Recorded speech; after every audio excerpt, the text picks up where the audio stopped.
Heading stateside now, and everywhere you look, there's a headline on the US election. Americans don't go to the polls until November, but these are huge campaigns. They're very expensive. Joining me is Ken Fisher, founder and executive chairman of Fisher Investments. Ken, a very good morning to you. Now, we hear a lot about the political figures. What about the amount that an election costs? It's huge.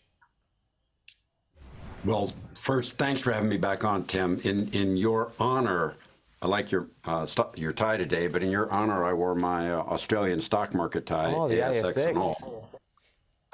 The reality of the spending is gargantuan, and by the time you put together this year, President, Senate, House races, congressional House races, and governor's races, you'll be talking in the range of $3 billion US. And all in, well, a little more maybe. And that's a lot of money. And those that are involved have money coming in from a number of areas, a number of sources.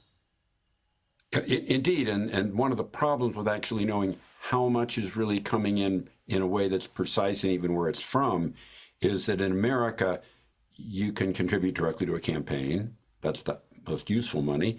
Then there's super PACs, which are fully disclosed, and you know who contributed to them and you know what they spent.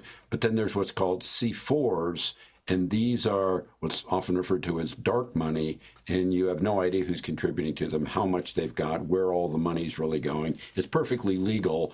It's a huge amount of money, and it's somewhat debatable as to exactly where it's going and exactly how much it is. It's interesting that you got your ASX tie on, and it's good to see. When there's an old saying, I think it goes like this: when America sneezes, Australia and other countries get a cold when it comes to the markets and the economy. How would you define the economy in the United States at the moment? So the economy in the United States is fine. Let me put it this way, though, because I think it's easily misunderstood. Everyone pretty much knows that things were fairly extreme and weird during things that were associated with COVID. Before then, up until then, all through 2010, 11, 12, 13, 14, 15, 16, 17, 18, 19, GDP in the United States grew at about 3%. It imploded during 2020, exploded during 2021 as a bounce back, and then seemed like it got up to 6% annual, and then seemed like it's falling when it got back to what it has now been at, which is 3% like it was before. Everything was so extreme with COVID that now anything that is otherwise historically normal seems extreme. GDP is pretty good in the United States. Growth is okay. The economy's not bad. The U.S. is in a pretty good position. It's interesting, the markets have traditionally done well in presidential years as well. So the fact of that is, as I said here last November, since good, accurate reporting has existed going up through elections, the average election year since 1925 has been positive 83% of history with 11% average returns. But, and in some ways as salient, maybe even more important, in those years where before the election, the second year of the president's term was negative, like 2022 was, the fourth year, the election year, was positive every single time since the bottom of the Great Depression in 1932. Wow. No we're done for time, Ken, but I'll ask you one last.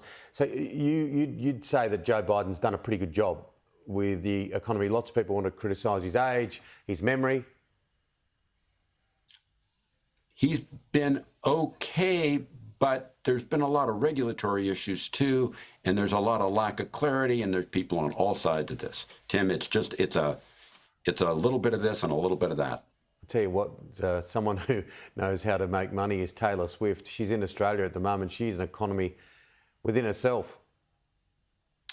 Indeed, and she, of course, is speaking on to the politics, but America's had so many celebrities say so many things about elections for so long that the average actual voter doesn't pay too much attention to that. Ken, always good to chat. We'll do it again soon. Thanks for having me.